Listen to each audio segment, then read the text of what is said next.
committee's study of the Central Intelligence Agency's Detention and Interrogation Program is a report compiled by the bipartisan United States Senate Select Committee on Intelligence, the SSCI, about the Central Intelligence Agency's Detention and Interrogation Program and its use of torture during interrogation in U.S. government bulletins on detainees in CIA custody. The more than 6,700-page report, including 38,000 footnotes, details the history of the CIA's detention and interrogation program and the committee's 20 findings and conclusions. On December 9, 2014, the SSCI released a 525-page portion that consisted of key findings and an executive summary of the full report. It took more than 5 years to complete. The full unredacted report remains classified.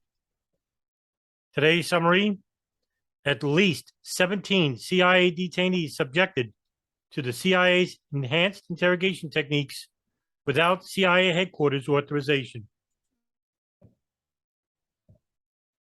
CIA cables from the spring of 2003 and afterwards describe multiple examples of interrogation practices at CIA detention sites that were inconsistent with the CIA's detention and interrogation guidelines.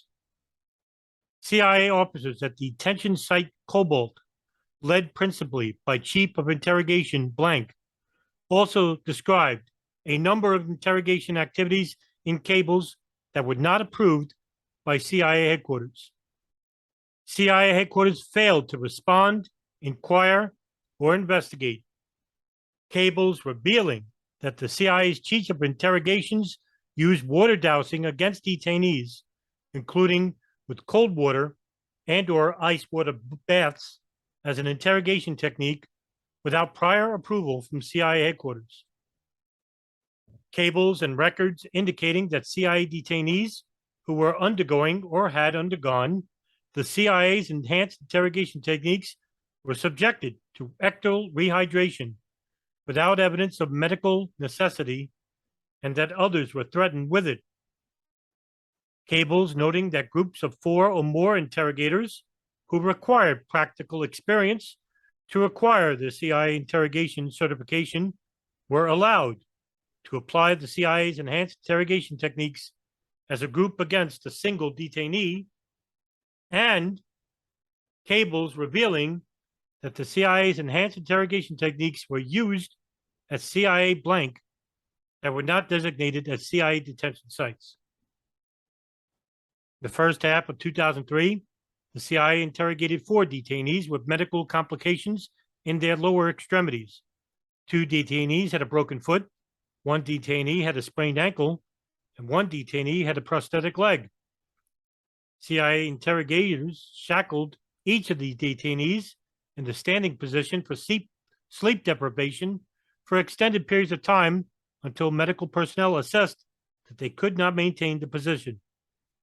2 detainees that each had a broken foot were also subjected to walling, stress positions, and cramped confinement, despite the note in their interrogation plans that those specific enhanced interrogation techniques were not requested because of the medical condition of the detainees. CIA headquarters did not react to the site's use of the CIA enhanced interrogation techniques despite the lack of approval. Over the course of the CIA program, at least 39 detainees were subjected to 1 or more of the CIA's enhanced interrogation techniques. CIA records indicate that there were at least 17 CIA detainees who were subjected to 1 or more CIA enhanced interrogation techniques without CIA headquarters approval. This count includes detainees who were approved for the use of some techniques but were subjected to unapproved techniques, as well as detainees for whom interrogators had no approvals to use any of the techniques. This count also takes into account distinctions between techniques categorized as enhanced or standard by the CIA at the time they were applied.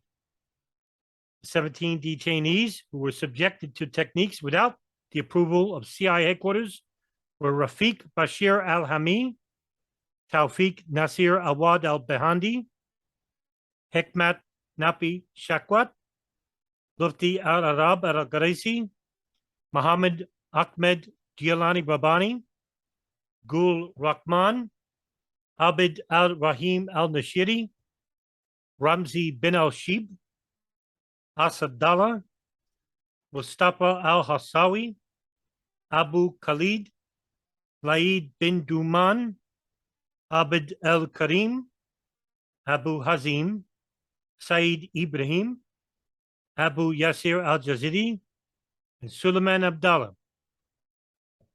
In every case except al-Nashiri, the unauthorized interrogation techniques were detailed in CIA cables, but CIA headquarters did not respond or take action against the CIA personnel applying the unauthorized interrogation techniques. This list does not include examples in which CIA interrogators were authorized to use the CIA's enhanced interrogation techniques, but then implemented the techniques in a manner that diverged from the authorization.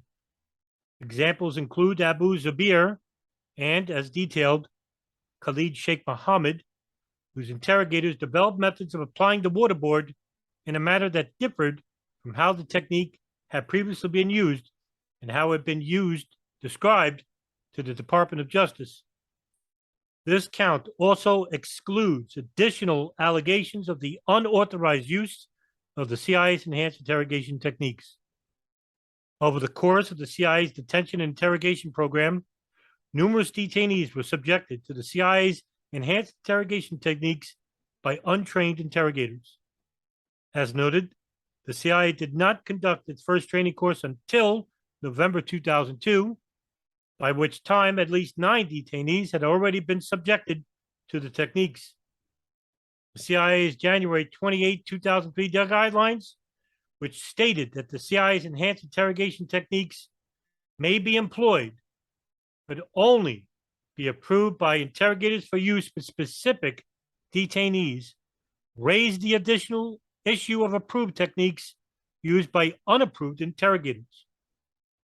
January 28, 2003, DCI guidelines did not explicitly require CIA headquarters to approve who could use the CIA's standard interrogation techniques, including techniques that were not previously considered standard and that would later be reclassified as enhanced interrogation techniques. Rather, the DCI guidelines required only that all personnel directly engaged in the interrogation be appropriately screened, that they review the guidelines, and that they receive appropriate training in the implementation of the guidelines.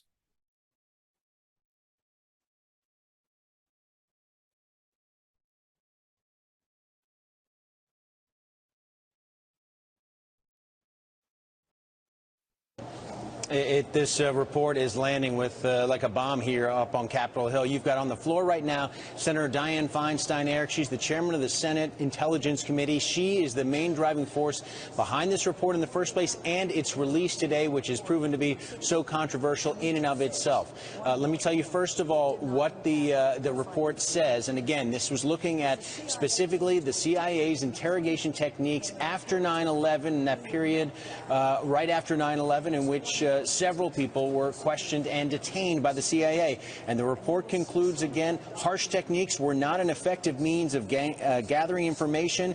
Interrogations were brutal and far worse than the CIA represented to government officials, and the CIA repeatedly provided inaccurate information on the program and impeded oversight of the program as well. This report is a harsh condemnation of the CIA and its actions at the time. Republicans, our minority report is being produced as well, defending the CIA's actions, and you've got a number of former CIA officials and Bush administration officials, including the president, George W. Bush, who are condemning this report, the details within it, and saying it may prove harmful to Americans abroad, and that's why security has been ratcheted up at diplomatic facilities around the world as well as military installations as well.